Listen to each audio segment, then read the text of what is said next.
Hello everyone, நான் Madan Gowri and hello my dear MG squad.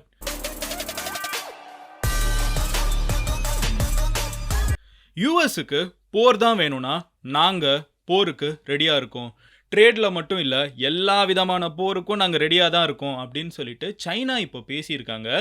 China இப்படி பேசினது இந்தியாவுக்கு ஒரு மிகப்பெரிய அட்வான்டேஜாக வந்து அமைஞ்சிருக்குது. காரணம் என்னன்னு பார்த்தீங்கன்னா, சைனா அது கூடவே என்ன சொல்கிறாங்கன்னா, it is time for dance of elephant and dragon together. இந்தியாவும் சைனாவும் ஒன்று சேர வேண்டிய காலகட்டம் வந்துருச்சு அப்படின்னு சொல்லிட்டு சைனா ஒரு சைடு நம்மளை கூப்பிட்டு இருக்காங்க. நம்மளுக்கு சும்மாவே தெரியும், சைனாவுக்கும் யூஎஸ்க்கும் பஞ்சாயத்து.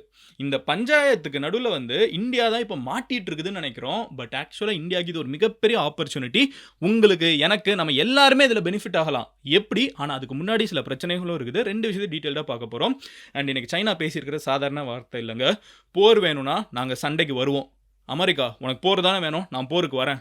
எந்த விதமான போர்னாலும், விச் மீன்ஸ் இந்த வணிக போர், ட்ரேடு மட்டும் கிடையாது. உண்மையிலே சண்டைனா கூட நான் ரெடியாக வேண்டாம் அப்படிங்கிற ஒரு ஸ்டேட்மெண்ட்டை சைனா மேக் பண்ணியிருக்காங்க. இதில் இந்தியா எப்படி பெனிஃபிட் ஆகுதுங்கிற எல்லா விஷயத்தையும் உங்ககிட்ட நான் டீட்டெயிலாக சொல்ல போகிறேன். பட் அதை பார்க்க ஆரம்பிக்கிறதுக்கு முன்னாடி சப்ஸ்கிரைப் பண்ணுங்கள். அப்போ நான் தான் இந்த மாதிரி வேர்ல்டு ஃபுல்லாக நடக்கிற எல்லா எக்ஸைட்டிங்கான இன்ஃபர்மேஷனும் நான் யூடியூப்பில் போடுறப்போ அல்காரிதம்க்கு கரெக்டாக தெரிஞ்சு உங்ககிட்ட வந்து வீடியோ சேர்க்கும். ஓகேவா? சப்ஸ்கிரைப் பண்ணிட்டீங்களா? எம்ஜி ஸ்குவாடில் சேர்ந்துட்டிங்களா?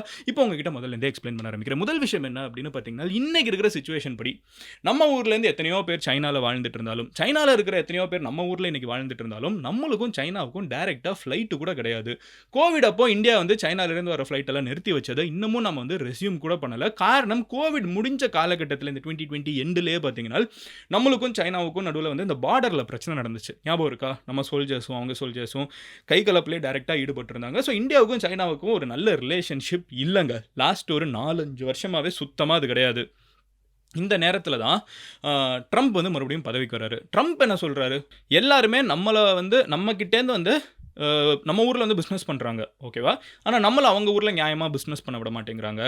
அவங்க ஊரில் இருக்கிற கம்பெனியை காப்பாற்றுறேங்கிற பேரில் அமெரிக்கன் ப்ராடக்ட்ஸுக்கு டேக்ஸ் எல்லாம் ஏற்றி வைக்கிறாங்க. இது வந்து ஒரு மோசமான விஷயம். அதனால் நான் என்ன பண்ண போகிறேன்னு பார்த்தீங்கன்னா, வேர்ல்டில் எவன் எனக்கு இந்த அநியாயத்தை பண்ணுறானோ எல்லாருக்கிட்டையும் டேக்ஸ் ஏற்ற போகிறேன். பேசிக்காக வேர்ல்டில் இருக்கிற எல்லா கண்ட்ரியும் அமெரிக்கா கிட்ட இதை பண்ணிட்டுருக்காங்க, ஏற்ற போகிறேன் அப்படிங்கிறாங்க. உங்களுக்கு நம்ம இதை கேட்குறப்ப நியாயமாக இருக்கும். அமெரிக்கா என்ன சொல்கிறாங்க?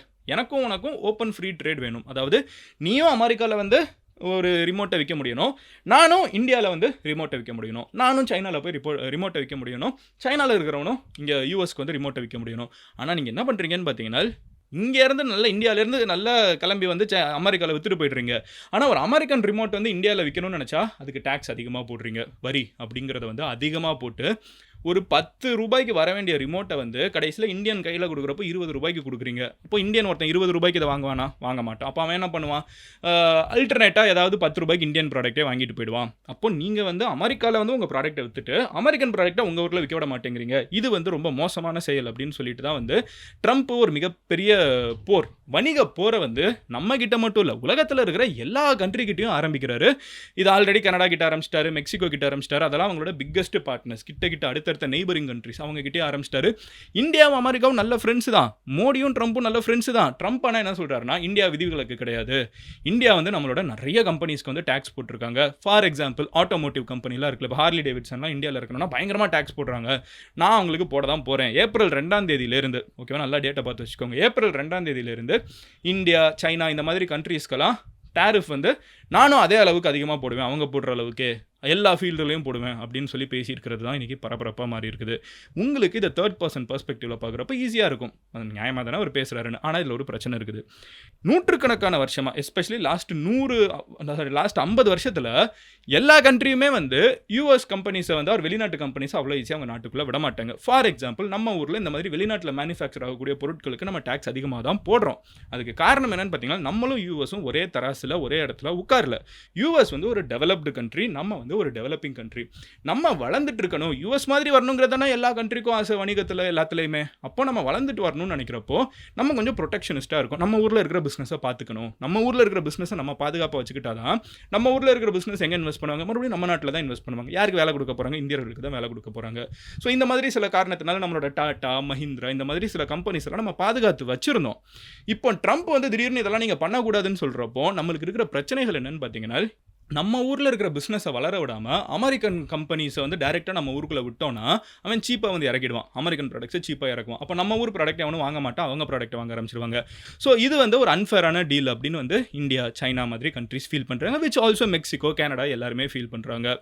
ட்ரம்ப் வந்து இதுக்கு முன்னாடி இருந்த அமெரிக்கன் பிரசிடென்ட்லாம் இது நடந்துட்டு இருக்குது, ரொம்ப வருஷமாக நடந்துட்டு இருக்குது, டிகேட்ஸாக நடந்துட்டு இருக்குது. ஏன் அமெரிக்கன் பிரசிடென்ட் யாருமே வந்து இதை பெருசாக பார்க்கலன்னு பார்த்தீங்கன்னா, அவங்க என்ன நினைக்கிறாங்கன்னா இது வந்து ஒரு சாஃப்ட் பவரை யூஸ் பண்ணுறதுக்கு. நீ அங்கே டேக்ஸ் அதிகமாக போட்டிருக்கல, அமெரிக்கன் இன்ஃப்ளூயன்ஸ் வந்து உன் நாட்டில் ஏற்றுக்கோ, நான் வந்து உனக்கு ஃப்ரெண்டாக இருக்கேன், உனக்கு தேவைன்னா நான் அதுக்கு ஹெல்ப் பண்ணுவேன், நீ வந்து டேக்ஸை வேறு அதிகமாக போட்டிருக்க கரெக்டாக, ஸோ நான் எனக்கு தேவையான 4 விஷயத்தை உங்ககிட்ட பண்ணிக்கிறேன்னு சாஃப்ட் பவராக இதை யூஸ் பண்ணாங்க. ஏன் அமெரிக்காவில் இருக்கு முன்னாடி வந்த ஒபாமாக்கு, பைடனுக்கெல்லாம் தெரியும் இந்த மாதிரி பிரச்சனை இருக்குது எல்லா கண்ட்ரி கூடயும். ஆனால் அவங்க என்ன புரிஞ்சுக்கிட்டாங்கன்னா இப்படி தானே வேர்ல்டு இருக்கும், எல்லாரும் அவன் நாட்டை பாதுகாக்கணும்னு தானே நினைப்பான்.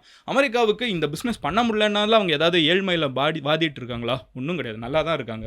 ஸோ அப்போ இந்த மாதிரி ஒரு கண்ட்ரி ஒரு ஃபீல்டு, இப்போ இந்தியாவில் வந்து ஆட்டோமோட்டிவ் ரொம்ப ப்ரொடெக்ஷனாக வச்சிருப்போம். அந்த மாதிரி ஒவ்வொருத்தங்க ஒரு ஃபீல்டை ப்ரொடெக்ஷனாக வச்சுக்கிறாங்க, வச்சுட்டு போகிறாங்க. அது ஒன்றும் பெரிய பிரச்சனை இல்லையேன்னு தான் வந்து அமெரிக்காவில் இதுக்கு முன்னாடி வந்த பிரசிடென்ட்ஸ் பார்த்தாங்க. நான் ட்ரம்ப் என்ன சொல்கிறாருன்னா, இல்லை இது அநியாயம், நான் கேள்வி கேட்பேங்கிறாரு. இப்போ இதனால் விளைவாக என்ன ஆகும்னு பார்த்தீங்கன்னா, அமெரிக்க மக்கள் தான் இருக்கிறதுல அதிகமாக பாதிக்கப்படுவாங்க. Contrary to what we think, இந்தியாவில் சைனாலலாம் பாதிக்கப்படுவாங்கிறத யோசிக்கிறத விட அமெரிக்கா தான் இருக்கிறதுலே பாதிக்கப்படுவாங்க. இப்படி யோசிச்சு பாருங்களேன். இந்தியாவுக்கு அமெரிக்காவில் நிறைய பிஸ்னஸ் இருக்குது.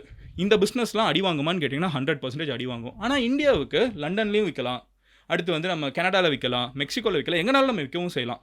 அமெரிக்கா தான் ஒரே மார்க்கெட்டுன்னு கிடையாது. ஆனால் அமெரிக்கா ஒரே நேரத்தில் ஊரில் இருக்கிற உலகத்தில் இருக்கிற எல்லா கண்ட்ரிஸோடையும் பஞ்சாயத்து போடுறாங்க.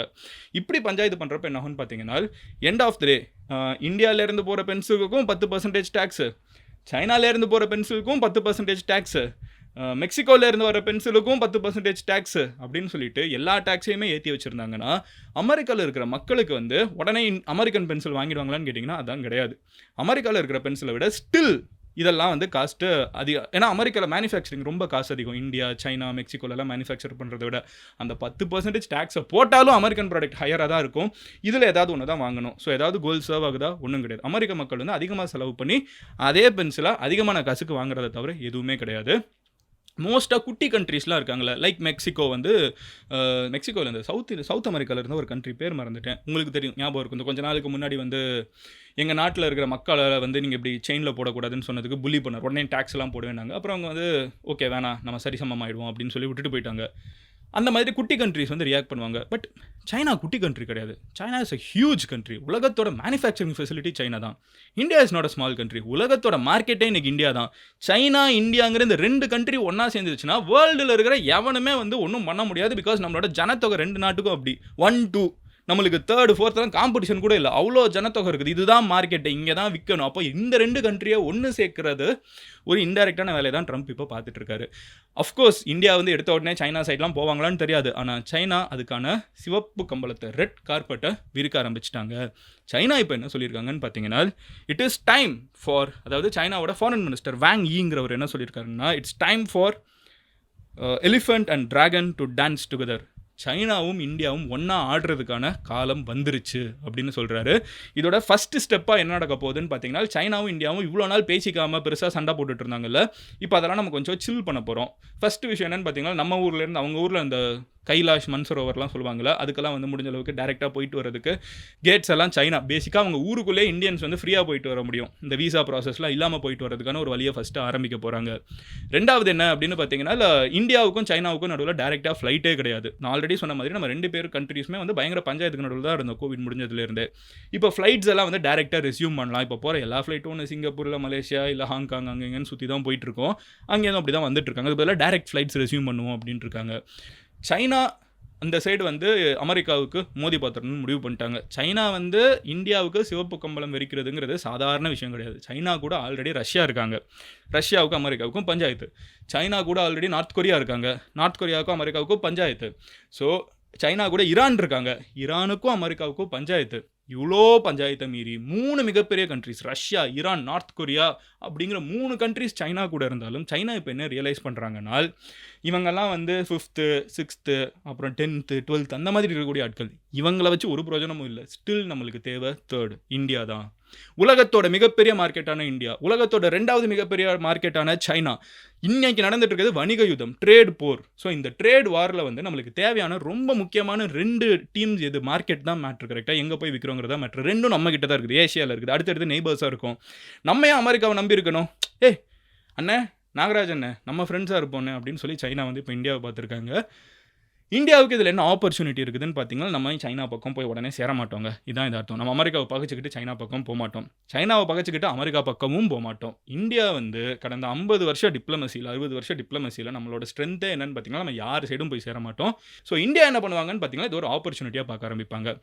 ஏகப்பட்ட பிஸ்னஸ் வந்து சைனீஸ் பிஸ்னஸ் வந்து அமெரிக்காவில் ரன் ஆகிட்டு இருக்குது. அமெரிக்கன் பிஸ்னஸ் சைனாவில் ரன் ஆகிட்டு இருக்குது. இங்கே இருக்கிற மேனுஃபேக்சரிங் இங்கே செல் ஆகிட்டு இருக்குது. இங்கே மேனுஃபேக்சர் ஆகக்கூடிய நிறைய அக்ரிகல்ச்சர் ப்ராடக்ட்ஸ் வந்து சைனாவில் வித்துட்டு இருக்காங்க. இவங்க 2 பேர் சண்டை போட்டுக்கிட்டாங்கனால் இது எங்கே வரும்? நம்ம கிட்ட தான். ஸோ நம்ம வந்து மேனுஃபேக்சரிங் ஃபெசிலிட்டியை பயங்கரமாக கொண்டு வந்து அஃபோர்டபுள் காஸ்ட்டில் வந்து அமெரிக்காவுக்கு எக்ஸ்போர்ட் பண்ண ஆரம்பித்தோனால் சைனா விடக்கூடிய ஒரு மிகப்பெரிய ஸ்பேஸை சைனாவை ரீரைட் பண்ணதே அந்த மேனுஃபேக்சரிங் இண்டஸ்ட்ரி தான். அதை இந்தியாவுக்குள்ளே கொண்டு வர முடியும். நம்மளுக்கு ஆம்பிள் டைம் இருக்குது. இன்றைக்கி இருக்கிற இந்த ஆட்டிடியூடை வந்து அடுத்த ஒரு 3-4 வருஷத்துக்கு யாரும் மாற்ற போகிறது கிடையாது. இதுக்கு வந்து ஸ்லோவாக நம்ம அதை நோக்கி பில்டு பண்ண ஆரம்பிச்சிட்டோன்னா சைனாவை விட ஒரு சைனா அளவுக்கு நம்ம காஸ்ட் எஃபெக்டிவாக நல்ல குவாலிட்டி ப்ராடக்டை மேக் இன் இந்தியா மட்டும் பண்ணிட்டோன்னு வச்சுக்கோங்களேன், அவ்வளோதான் கதம். இந்தியா தான் மாஸ், அந்த ஜோனுக்கு போயிடலாம். ஏன்னா அமெரிக்கா வேறு வழியே இல்லை.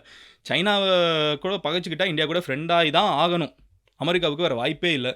ஸோ இன்றைக்கி இருக்கிற நிலவரப்படி இந்தியாவுக்கு இட்ஸ் அ ஹியூஜ் ஆப்பர்ச்சுனிட்டி. நான் சும்மா ஏஐ கிட்ட கேட்டேன், ஓகேவா, இவ்வளோ பேசிகிட்டு இருக்கோம்ல, இது எல்லாத்தையும் நம்ம பேசிட்டு ஏஐ கிட்ட கேட்டேன் 2030 எப்படி இருக்கும்னு நினைக்கிற ஆர்டிஃபிஷியல் இன்டெலிஜென்ஸ்னு கேட்டதுக்கு ஏஐ என்ன தெரியுமா சொல்லுச்சு? அது என்ன ப்ரெடிக்ட் பண்ணுதுன்னா 2030 உலகம் 2ஆக இருக்கும்னு ப்ரெடிக்ட் பண்ணுது. ஒன்று டீம் அமெரிக்கான்னு இருக்கும், இன்னொன்று டீம் சைனான்னு இருக்கும். இந்தியா வந்து டீம் அமெரிக்காவில் இருக்கும்னு அது ப்ரெடிக்ட் பண்ணுது. ஆனால் ஸ்டில் சைனா கூட நம்ம கையை விட்டுற மாட்டோம், இங்கே இருந்துக்கிட்டு இந்த கையும் பிடிச்சிட்டு இருப்போம் அப்படின்னு சொல்லுது. இந்தியாவில் தான் வந்து most of the Chinese manufacturing ஃபெசிலிட்டியை வந்து அமெரிக்கா மூவ் பண்ணும், இந்தியாவுக்கு மூவ் பண்ணும். இந்தியாவுக்கும் அமெரிக்காவுக்கும் ஒரு ரிலேஷன்ஷிப் இருக்கும், இந்தியாவுக்கும் சைனாவுக்கும் அந்த ரிலேஷன்ஷிப் இருக்கும். இந்தியா வந்து நியூட்ரல் பிளேயராக இருந்துக்கிட்டு ஸ்டில் கொஞ்சம் ப்ரோ அமெரிக்காவாக இருந்துக்கிட்டு சைனாவை கவுண்டர் பண்ணிருப்பாங்க. 2030 வந்து நம்ம ஒரு காலத்தில் எல்லாருமே எல்லாமே இடத்துக்கும் போயிட்டு வந்துட்டு பிஸ்னஸ் வந்து பயங்கரமாக த்ரைவ் ஆகிட்டு இருந்த உலகம்லாம் இருக்காது. 2030 பிஸ்னஸாக ரொம்ப டிவைடடாக உலகம் இருக்குன்னு சொல்லி ப்ரெடிக்ட் பண்ணுறாங்க. எது ப்ரெடிக்ட் பண்ணுறாங்கன்னா யாரோ இல்லை, கம்ப்யூட்டர் ப்ரெடிக்ட் பண்ணுது. இது வரைக்கும் உலகத்தில் இருக்கிற எல்லா நியூஸையும் அப்சர்வ் பண்ணி அது என்ன சொல்லுதுன்னா 2030 டீம் அமெரிக்கான்னு ஒன்று இருக்கும், டீம் சைனான்னு ஒன்று இருக்கும். இந்தியா டீம் அமெரிக்காவில் இருந்துக்கிட்டு சைனாவோட கையும் பிடிச்சிட்டு இருக்கோம். ஏன்னா இங்கேயும் நம்ம பிஸ்னஸ் பண்ணுவோம், இங்கேயும் பிஸ்னஸ் பண்ணுவோம்னு சொல்லுது. இது ஏஐ ப்ரெடிக்ட் பண்ணுறது. உங்களோட ப்ரெடிக்ஷன் என்ன? 2030 இன்னும் 5 வருஷம் இருக்குது. ட்ரம்ப் எலெக்ஷன் மொத்தமாக முடிஞ்சு அவர் கிளம்பி போயிருப்பார். ஆனால் 2030 நம்மளுக்கு புது பிரைம் மினிஸ்டர் வரலாம், ஆனால் இதே பிரைம் மினிஸ்டர் கண்டினியூ ஆகலாம். So 2030 games are very very different. அந்த காலகட்டத்தில் இந்தியா யார் பக்கம் இருக்கணும்னு நினைக்கிறீங்க? சைனா பக்கம் இருக்கணுமா, அமெரிக்கா பக்கம் இருக்கணுமா? கண்டிப்பாக அவங்க 2 பேரும் ஒன்று சேர மாட்டாங்க. நம்ம யார் பக்கம் இருக்கணும்னு நீங்கள் நினைக்கிறீங்க? கமெண்ட்டில் சொல்லுங்கள். நாளைக்கு உங்களோட ஒரு வீடியோவில் பார்க்குறேன். அண்ட் அது வரைக்கும் இந்த நியூஸை வச்சுக்கிட்டு இதில் எந்தெந்த கம்பெனி ப்ராஃபிட் ஆகும்னு பார்த்து அதை கொஞ்சம் ஸ்டடி பண்ண ஆரம்பிங்க. உங்களுக்கு அது ரொம்ப ஹெல்ப்ஃபுல்லாக இருக்கும். நான் சொன்னேன் எல்லாருக்கும் ஹெல்ப்ஃபுல்லாக இருக்கும்னு. அதில் இங்கே இதான் இந்த மேட்டர் தான் இருக்குது. அந்த கம்பெனிஸ்லாம் ஸ்டடி பண்ண ஆரம்பிங்க. என்னென்ன ஃபீல்டு ஓப்பன் அப் ஆகுதுன்னு பாருங்கள். Love you all, take care. நீங்கள் என்ன பர்சனலாக ஃபாலோ பண்ணணும்னு நினச்சிங்கன்னா இன்ஸ்டாகிராமில் மதன் கோரின்னு சொல்லி சர்ச் பண்ணுங்கள். வெரிஃபைட் ப்ரொஃபைல் மேலாப்பில் வரும். அப்படியே ஒரு ஃபாலோ போட்டு மெசேஜ் என்னன்னாலும் போட்டு விடுங்க. அண்ட் அடுத்து என்ன டாபிக் பேசணும் கமெண்ட்டில் சொல்லுங்கள். Love you all, take care, bye, cheers and ஜீஸ்.